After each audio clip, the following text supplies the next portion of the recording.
So I want you to picture a scenario, one that I think is going to feel, well, uncomfortably familiar. Okay. It's, say, 5:30 p.m. on a Tuesday. You've been staring at a screen for 8, maybe 9 hours. Mm-hmm. Your Slack notifications are finally dying down. Maybe the kids are asking for dinner, but you're not really hearing them. You just feel heavy. That specific brain fog feeling, it's not sleepy tired, it's that I'm done tired. Exactly. And every single fiber of your being is screaming one command at you. Lie down. Yes, do not move. Turn on the TV. Zone out. Tap tap. It feels like the only logical cure for that level of exhaustion is just total stillness. Like if you move, you might break. It's the universal signal for battery low. Yeah. And we interpret that signal as a need for rest. But what if that signal is a lie? Or, at the very least, a massive biological misunderstanding. Today, we are deep diving into a source that argues the cure for that very specific type of modern fatigue isn't rest, it's momentum. The whole core premise we're unpacking is this. You're not tired, you're just not moving. It's such a counterintuitive idea, right? Because when you feel drained, spending energy feels like the absolute last thing you should be doing. It feels reckless. Right.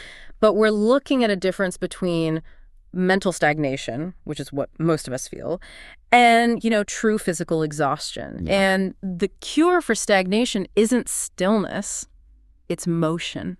And today's a little different because our source material isn't some stale academic paper or a news article.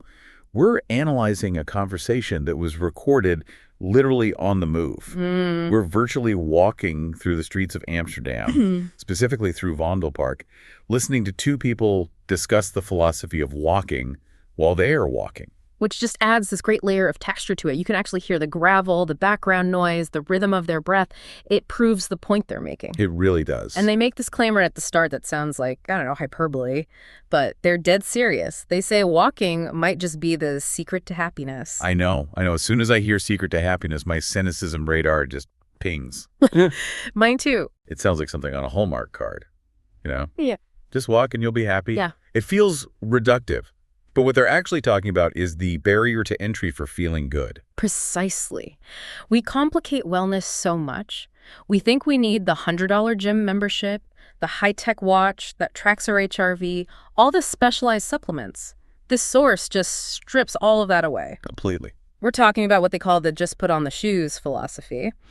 And we're going to look at some incredible case studies, including a retiree who accidentally sort of biohacked his own health, and a man who overcame a crippling injury with a mind game. And we'll break down the specific habit stacking tricks you can use to make this all stick, even if you're busy. But let's start with the setting, because I think it actually matters. Amsterdam. A city designed for humans, not for cars. Right. And the source highlights the beauty of Vondelpark, but they make this crucial distinction right away. They basically say, look, this is beautiful, but don't let the lack of a park be your excuse. Oh, that's key, because it's so easy to say, well, if I lived in Amsterdam with canals and tulips, I'd walk every day too. Go for it. But the mechanism of walking, the blood flow, the bilateral stimulation, it works just as well in a suburban cul-de-sac as it does in a beautiful park. It's not about the view, it's about the motion. The source is very clear. Do not wait for the perfect setting. So, okay, let's get into the how. Yeah. Because on paper, walking is the easiest thing in the world. Toddlers do it. Right. We've been doing it for millions of years. But as adults, in 2026, we have built this massive psychological wall around it. We don't call it movement anymore, we call it exercise. And that label is the kiss of death. As soon as you label something exercise with a capital E, it becomes a chore. It becomes a should. I should go to the gym. I should go for a run. It implies suffering. It implies you need to gear up. It implies friction. You have to change clothes, find your headphones, fill a water bottle, drive somewhere. By the time you've done all the prep, you're already tired. Exactly. The source material emphasizes just radical simplicity. You don't need money. You don't need a membership. You literally just need shoes. And even the shoes don't need to be special. They just need to be on your feet. Exactly. There's this fantastic anecdote in the source about this mental block. One of the speakers is a writer, and they talk about an article they published years ago in Writer's Digest magazine. I love this part. The title was simply, Just Put on the Shoes. It's such a perfect parallel because it bridges the mental and the physical so perfectly. Yeah, it's brilliant. The speaker draws a direct line between the creative struggle, Yeah. staring at a blank page, the cursor blinking at you, feeling like you have nothing to say, and the physical struggle of just getting out the door. It's all about inertia. I mean, in physics, we talk about static friction versus kinetic friction. Static friction is the force that keeps an object at rest, and it is always higher than kinetic friction, which is the force resisting an object that's already moving. So the hardest part of pushing a stalled car is that first inch. 100%. Once it's rolling, it's relatively easy to keep it rolling. The source is just applying that physics to human behavior. Right. The Just Put on the Shoes article argues that the victory isn't the run. It's not the chapter you write. The victory is just putting the shoes on or just uncapping the pin. Because once you've done that, the static friction is broken. You've crossed the threshold. Exactly. And the big insight from the article was that we often fail because we visualize the entire task. We stand in the living room and we imagine the sweating, the breathing hard, the full 45 minutes of effort, and our brain just goes, nope, let's watch Netflix. That seems safer. But if you just tell yourself, I am just putting on these sneakers, your brain says, okay, I can do that. That's low threat. And that leads right to the concept of the micro goal that the story brings up. They say if you feel like you can't walk more than 100 meters, then just walk 100 meters. Right. Which sounds ridiculously small. It almost sounds patronizing, doesn't it? Like, good job, you walked to the mailbox. It does, but that's the whole point. It has to be too small to fail. If you tell yourself you have to go for a 5-mile hike, you can talk yourself out of it. If you say, I'm going to walk 100 meters, you just do it. Yeah. And the source notes this universal truth about walking. 100 meters eventually becomes a kilometer, and then 10 kilometers. The act of starting is the catalyst for the volume that comes later. You rarely walk only 100 meters once you're out there. Speaking of volume, we have to talk about the retiree. This part of the conversation it really blew my mind. It's a perfect example of what happens when you stop trying to be intense and just focus on being consistent. This is such a powerful case study. It's the hero story of the deep dive, really. So the source describes a friend who retired about 2 years ago. And let's just set the scene on his condition. At the time of retirement, this guy was in, and I'm quoting, quite bad shape. Which is a very common scenario. You work a desk job for 30, 40 years, high stress, sedentary. Retirement hits, and often health declines even faster because the structure is gone. You lose your reason to get up, the sofa beckons. Right. But this guy went the other way. He started walking. Slowly at first, probably using that micro goal approach we just talked about, but he built it up to where he is now walking. And I want you to really hear this. 4 hours a day. 4 hours? That is a massive amount of time. It's a part-time job. It is. He leaves his house at 8:30 in the morning, and he doesn't come back until lunchtime. And he picks a different direction every day, just wandering away from his house and then back again. I actually did the math on this while I was reviewing the source. If you walk at a moderate pace for 4 hours, that's roughly 20 to 25 kilometers. Wow. Every single day. That is like ultramarathon training volume, but spread out over a gentle timeline. And look at the results. The source lists them.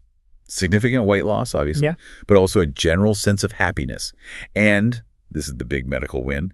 He no longer needs his blood pressure medication. That's the aha moment. No gym, no personal trainer screaming at him to do burpees until he vomits. No specialized diet, just walking. It really challenges that whole no pain, no gain mentality we've been fed since, what, the 80s? We think if we aren't suffering, it doesn't count. It highlights the power of compounding. We tend to overestimate what we can do in 1 week of some intense boot camp, which we usually quit because it hurts. And we just massively underestimate what we can do in 2 years of low-intensity consistency. He's not a hardcore gym goer. He's not running marathons. He's just moving. Right. And there's another aspect to his routine that the source points out that I think is crucial. Yeah. He does it alone. 4 hours of solitude. In a world where we are constantly bombarded by input podcasts, news, Slack, email, 4 hours of silence is practically a superpower. It's moving meditation. It is. You're processing thoughts, you're observing the world, you're disconnected from the immediate demands of the house.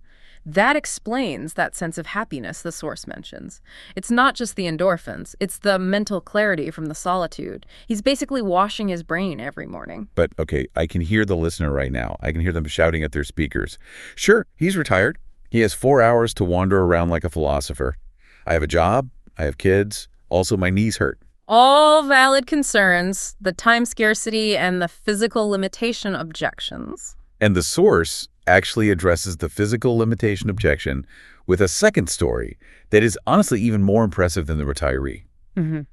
Because it's not just about getting fit, it's about overcoming trauma. This is the story of the colleague with the back injury. Yes. So the speaker had a former colleague with a severe back injury. We're talking about the kind of injury where movement itself is associated with pain. Right. And this guy wanted to get back into running. And when he told people that, they laughed at him.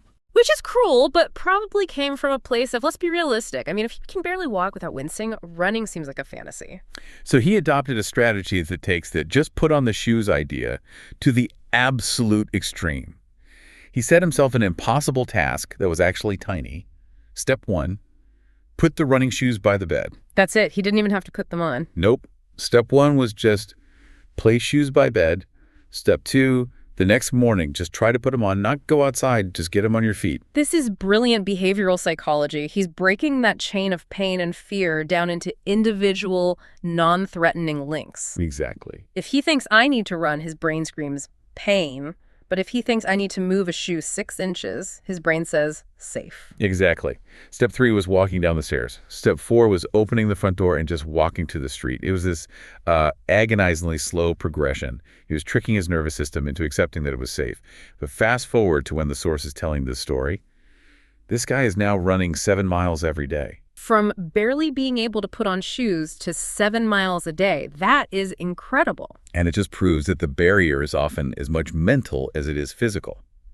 He had to convince his own brain that he was safe to move, 1 inch at a time. It's a masterclass in patience. If he had focused on the 7 miles at the start, he would have quit immediately. The gap between his reality and his goal was just too wide. By focusing on shoes on feet, he closed the gap. He made success inevitable for that day. So we've got the retiree with the time and the injured colleague with the determination. But let's circle back to the busy person, the I don't have an hour to walk person, because that is most of us. The time scarcity objection is definitely the hardest one to crack. I just have too much to do. The source has a really interesting take on this. It's about habit stacking or double dipping. Right. We often view time as this single-channel resource. If I'm walking, I can't be doing anything else. Therefore, walking is lost time.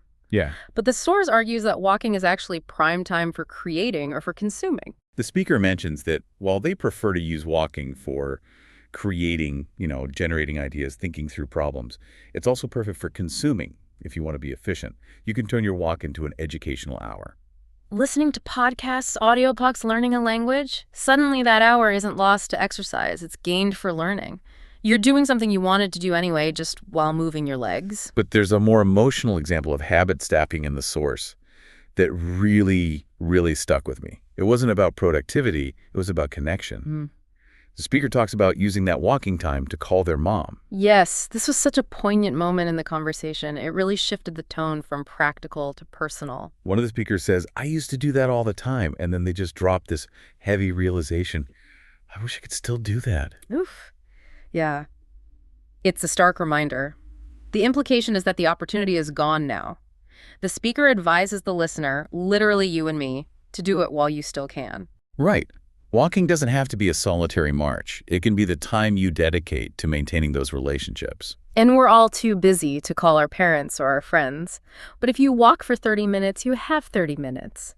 If you combine those two things, you've just hit 2 major pillars of health: physical movement and social connection. And it distracts you from the effort, too. Yeah. You might walk further because you're just engrossed in the conversation. It effectively kills the excuse of, I'm too busy. And there's another rule the host mentions that I think just seals the deal: the no regrets rule. Oh, I love this. Yeah. I don't think there's ever been a walk I've regretted. It's so true. Think about it. Have you ever dragged yourself out the door, gone for a walk, come back and thought, wow, what a waste of time. I really should have stayed on the sofa? Never. Not once.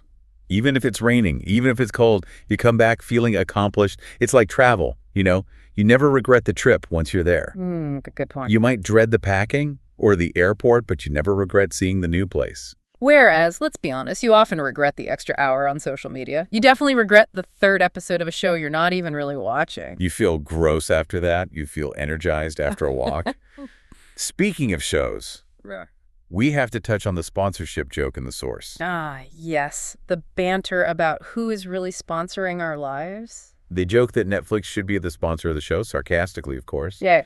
Because Netflix, and I'm just using them as a stand-in for all streaming and social media, wants you horizontal. Their entire business model relies on your inertia. Their stock price goes up when you don't move. That is a scary thought. It is. But on the other side, you've got Nike or just nature itself really calling you the other way. The source jokes about Nike being on the phone saying, "Gotta go, get outside." It's a funny visual, but it frames it as a battle for your attention and your physical state. It frames it as a choice between passive consumption and active participation. And the source is crystal clear. The secret to happiness lies in the active participation. And hey, nature subscription is free. Exactly. So let's just unpack the main takeaways here before we let our listeners go. We've covered a lot of ground, pun intended. Okay, to summarize. First, walking is the ultimate low-barrier health hack. It's free, it only requires shoes, and you can start with just 100 meters. Don't let the lack of a perfect setting stop you. Second, consistency beats intensity. The retiree walking 4 hours a day didn't get there overnight, and he didn't do it by sprinting. He did it by showing up every morning at 8:30. The compounding effect is massive. Third, mental barriers are often just disguised as physical ones. If a man with a severe back injury can go from looking at his shoes to running 7 miles, you can probably manage a walk around the block. Use micro goals. Break that chain of fear. And finally, stack your habits. Make the walk your educational hour or your calm mom hour. Don't view it as losing time. View it as upgrading the time you're already spending. And above all, remember that core mantra we started with. You're not tired, you're just not moving. That's the one. Write it on a Post-it note on your monitor. When you hit that wall at 5:00 p.m., that exhaustion is often mental stagnation. The antidote isn't a nap.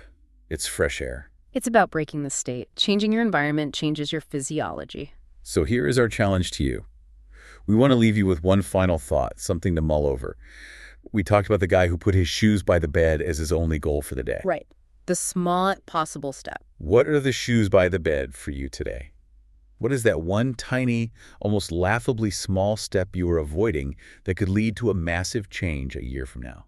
Maybe it's not walking. Maybe it's writing one sentence. Maybe it's eating one apple. Identifying that micro step is the key. That unlocks the whole larger habit. So, honestly, turn this deep dive off. We're done. Put your phone in your pocket. Put your shoes on. And go outside. You won't regret it. Not for a second. Thanks for listening. We'll see you or maybe walk past you next time.